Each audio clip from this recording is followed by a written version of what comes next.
Matt Lenihan for Boxing Social in association with William Hill and Empire Fights. So I'm delighted to be joined by personal chef of Gervonta Davis. Yep. And I believe other fighters as well. You're still working with Errol Spence? Errol Spence. I'm a nutritionist, really. I'm Nutritionist, yes, sorry, yeah. Yes, so did a last camp with Anthony Joshua, Errol Spence, and I've been with Errol for a few years now. And Tank. How did you come to work in this industry? I mean, I've seen you, I think I follow you on Instagram for a while now, and I see you, so I can't remember if you did a bit with Adrian and Broner as well. Yes, yeah. But I see you and obviously you're working with these guys. How did that come about? So I came out here at the start of the pandemic. Things were like starting to move with the pandemic, and gym started closing. I was working in a gym in the UK in London, and then I just fucking came out here, started working with Frank Clark from the Kansas City Chiefs. Yeah. Big defensive lineman. Did pretty much the lockdown with him, and then we got the call to work with Gervonta. Came out to Vegas and did the Leo Santa Cruz camp. Wow. And then from then it was just like. Yeah. He saw that knockout and goes, I've got to carry on eating. Yeah, exactly. And and then you know, Gervonta's very close with Errol Spence, so started working with him from that. You know, one job led to the other. He sort of recommended you and said, "Look, we work with him," and that's how it came. I mean, I doubt Tank himself said I recommend him, but word of mouth. Yeah, just a good job. You know, we made 130 pounds, and then he come out with knockout of the, you know, you name it. But that's going to be played back for many years. So, yeah, you know, the work spoke for itself, and here we are. How's this camp gone in terms of how pleased are you with weight and nutrition side of it? Because you've got a vital role to play in making sure that he's fed appropriately so that he makes this work. This has been fantastic. Mm-hmm. Like, this has been the best camp. I mean, look at him. Like, this has been the best camp we've had. From the camp we had with Leo Santa Cruz was amazing because we made it 130 pounds, but we came from a big weight, and like now he's like, look at him now, he's drinking water, like he's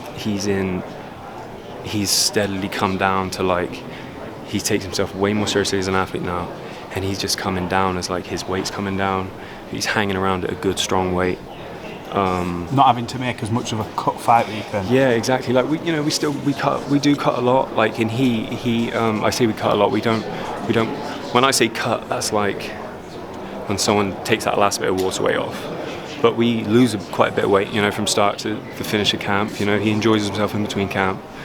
Yeah. But it's just way more managed now, and he understands it now. Whereas that's all it was before. It was never a discipline thing. He just didn't know. Do you know what I mean? And that's always 9 times out of 10. That's usually the thing. Like, people get this reputation as being undisciplined and things like that, which he had. Like, years ago, the whole conversation was always, will he make weight? Will he make weight? Now people don't talk about it because now he knows. Do you know what I mean? Now we're on a good cycle. More of an education point of view then, like adding to his game in it. That yeah, sort of side. Exactly. And now, you know, he's just he's in better shape from it. And now we're like paying off. We're a few days out. He's sat at a perfect point. We're exactly where we need to be. We'll just take that last little bit and then boom. I have to say, he's coming to this. You saw yesterday at the Grand Arrival. He's not rattled. He doesn't seem on edge. He seems like he's at home. And for me, he was dangerous enough as it was when maybe he didn't have this side of it where your nutrition's been looked after as much. So how much does this add sort of fuel to the fire for him in terms of putting on that performance at the weekend? Exactly. That's what I mean. He just takes himself more seriously as an athlete. Like, everyone as they age, you know, you can't get away with so much. Like, people can come up as they're coming up through their career, they're young. Mm-hmm. Especially over here, like, everyone's just living off candy and like 7-Eleven food and, you know, what they can get. Mm-hmm. As far as like just sugar, and they get to a crazy point, but it's like then everyone's there. So now what do you have to add to get to that next point, and how long can you keep it there? Do you see what I'm saying? And that's just what it is. That's what it is at the very top. People get just constant, like, I'm with him all the time, you know. So we just feed him what he needs, when he needs it, just as he's going, and everything's just perfect. as it can be, because he does like to enjoy himself. Like, I'm not going to bullshit. What happens this weekend? Gervonta Davis, Ryan Garcia. I think people talk about his knockout skills. I think personally, I think his boxing skills are quite underrated, just because I think people focus on the power. Do you expect him to go in there, assert himself on Ryan, and get him out of there? What do you? Sorry, that's a bit of a load of questions. What do you expect? I mean, Tank's winning. Tank's knocking him out for sure.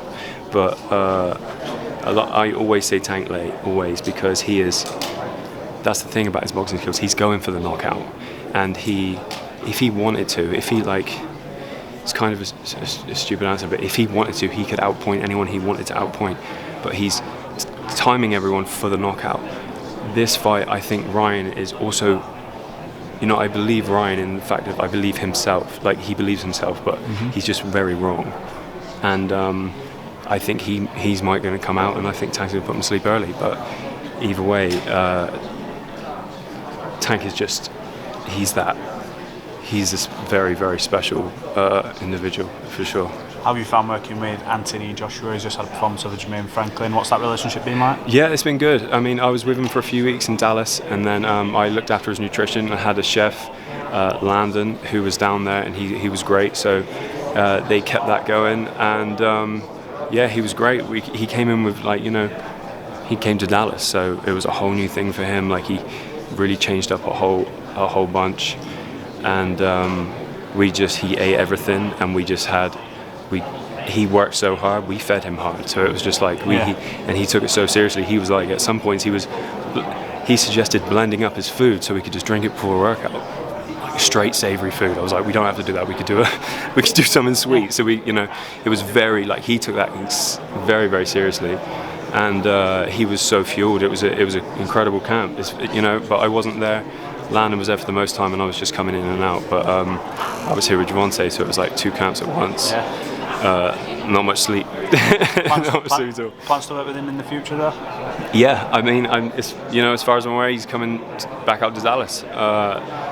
That's what I know as much as you know, really. So he's learning a new language with Jarrett James. Do you see what I'm saying? Like, Jarrett James is a genius, and he's learning a new language. So I think regardless of what the result would have been for the last fight, either way, it was come back to Dallas and continue on learning a whole new kind of skill set, in a sense. Yeah. Well, look, Elliot, it's been good talking. Like I said, I've seen a bit of your journey via social media, like little a little snippets. bit. I need to get better at that. Yeah, because you've got an interesting little story in terms of the people that you work with. Now know that what part of the UK you're from, in Somerset. Yeah. Yeovil area. Yeah. Appreciate you talking. Where are you from again? I'm from Huddersfield. Oh, okay. I've never been there, but no, you've no need. You've no need to go wherever. I haven't come from either, so. I have been. Look, I appreciate you talking to Boxing Social. We look forward to catching up with, obviously, most of your team, hopefully probably tomorrow and after the fight. Yeah. Appreciate your time. How have you got it? Pardon? Tell me how you got the fight. I can't do that. Why? We don't do that. We don't give opinions. Why not? Go on, mix it up a little bit. I think it's a great fight for boxing. I will tell you who wins. I will tell you. The fans. I knew you were going to say that. Don't say that. That's my get out of jail card. I ain't commenting. Look, Elliot, appreciate your time. Thank you, mate.